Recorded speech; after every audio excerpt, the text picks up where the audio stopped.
On today's episode of The Good, the Bad, the Verdict, we're going to be looking at the OnePlus 9 and seeing just where it lands.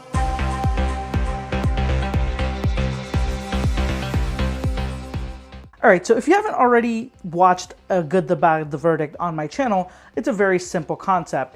I look at the good, I look at the bad, and give you guys the verdict on whatever device I'm reviewing. So today, that's the OnePlus 9. So without wasting any time, let's start with the good. Number one, the OnePlus 9 has incredibly consistent battery life. I've gotten 8 to 8.5 hours of charge almost every single day I've used this phone. My usage depends. Sometimes it's with 5G, without 5G, with Wi-Fi, without too much Wi-Fi. But overall, it's been incredibly consistent, and I've been very, very impressed. I think this is the most consistent performance I've gotten as far as I can remember, pretty much. Another thing that's very impressive about this phone, and I can't believe I'm saying it's impressive, is this actually comes with a charger in the box. And the charger isn't any just basic thing either. It's a 65-watt fast charger, and it charges really quick. I did my own test. I was able to get this from 1% to 100% in less than 30 minutes. It was so impressive. Very, very cool that we still get a charger in the box.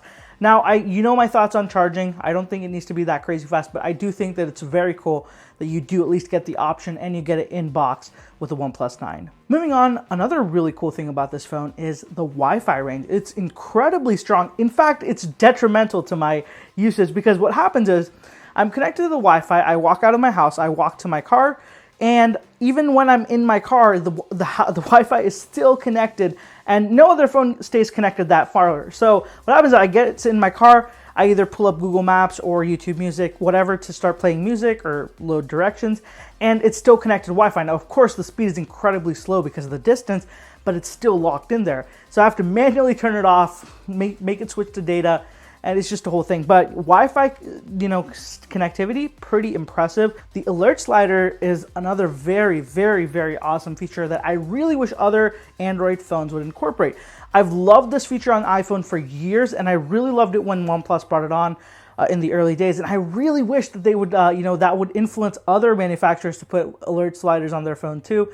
Not the case yet, but I'm just really happy that OnePlus has this really cool alert slider that lets you toggle between the various modes that you want to keep. And finally, the performance. The performance is fantastic. This has a Snapdragon 888, and it's more than enough for anything you throw at it for the time being. I don't game, so I'm going to leave it out of that. But everything else I do, and it's been very, very consistent. No real heating issues. I ran it back-to-back benchmarks. Really didn't slow down or heat up too much. Very impressed with the performance of this phone. Even with charging, with that 65 watts, it doesn't get too hot. So this phone does a really good job with performance and thermal management. Moving on, let's talk about the bad. Everything can be good, so we got to move on to the bad. The speakers on this are okay, but I really feel like the bottom speaker takes a lot more. It's very noticeable that the bottom and top speaker are kind of different outputs, like volume level. They just they don't match up, as well I'd like it to. And the quality of audio just isn't as good as the S21 or the iPhones. It's not bad at all. It's just that I'm a little bit spoiled at this point. It gets very loud, that's for sure. But I do wish that the stereo speakers on this were just a little bit better. And software. We got to talk about software. It's the biggest thing I really haven't liked about OnePlus in the last couple of years. They've really, really made a far departure from what they used to be. It used to be just a very basic version of Android, just like the base Android with a few very helpful things thrown on top of it, and I really like the way that was. But now you've got it's a complete skin. Oxygen OS is no longer just a few features added onto vanilla Android. It's become its own thing, and I'm not a fan of it because there's things that aren't unnecessary. It just adds to the feeling of the phone, and I really liked it when OnePlus used to be just the simple, clean look versus what it is now. And another thing that goes with the software is they still have this weird thing where when you're playing music on your phone, whatever music you're playing, that cover art becomes your wallpaper. Whatever you want to do on your lock screen, it just takes up the entire thing, and cover art is not usually high quality, so it just looks very bad. And I'm so fed up of this. I can't believe this is still a thing, and I've tried everything to see if it can shut this off. There is no feature to shut this off. It's just like it's something that's there, and it's beyond frustrating to me, and I just don't know why they do that. Another thing that I'm not a fan of is the placement of the fingerprint scanner is incredibly low. Like, it is so far below what I feel is normal. Like, you can have it way up here, or you know, anywhere on the screen, and you choose the extremely bottom third of the phone, which is a little bit confusing to me. It's incredibly uncomfortable. You do get used to it after a day or two, but the second you try something with the placement being a little bit higher, you're like, why doesn't this phone have the placement being a little bit higher? So the fingerprint scanner works perfectly, but the placement is just a little bit annoying. Let's move on and talk about the display. So it does have a really decent display, but there's two major issues. Number one, it just doesn't get bright enough in sunlight. And this is not with me wearing glasses or something. Like, this is just looking at the display in the sunlight. It does not get bright enough. And I'm always constantly thinking, hey, can I just make it a little bit brighter? Can I make it just a little bit brighter? And with, you know, so many apps having dark mode now, and dark mode kind of being the main thing, it's even harder to look at a lot of this text, and it just kind of drives me nuts. It's honestly not a thing I've had trouble with on a lot of other phones in recent times. So it's frustrating to see this phone have that issue. And similarly, this is one of the only phones I've reviewed that has problems with polarized sunglasses. So I wear polarized sunglasses, and when you look at the phone in weird, you know, from an angle or something, it's almost like the screen is shut off. It's the first time it happens, I was like, what happened? I was so confused. And then I'm like, wait, I have polarized sunglasses. That might be it. I lifted it, and oh my God, it was just like, oh, it's the sunglasses. It's so weird. I'll show you guys. I'll try to show it to you guys. It's just, you know, sure, with sunglasses, the screens look a little bit more dim, or sometimes the colors just don't look accurate when you have polarized sunglasses, but I've never seen it this bad where you just can't see the screen at all, which is super weird. And let's move on to the thing that I am most bugged about with this phone, and that is the camera. It's not even close to what they hyped it up to be. The Hasselblad camera is, even, you know, the color sciences, I'm not a fan of the way the colors look. They look very bland, dried out, just don't look as good. And honestly, they lack features like OIS. OIS is missing from the main camera, which is unacceptable at this price point. It's just insane. And you can very clearly see this phone is constantly warning you not to shake it because your images might be blurry, when I'm just doing it very normally because it doesn't have OIS, so it knows that the pictures are going to be blurry. Now, the final images that come out aren't usually that blurry, but it is definitely more noticeable that the images could be sharper with OIS. Just like, it's insane to me why they don't have it on the main lens. Crazy. And another thing is that they have 3 cameras on the back, but the third one is a 2 megapixel monochrome sensor.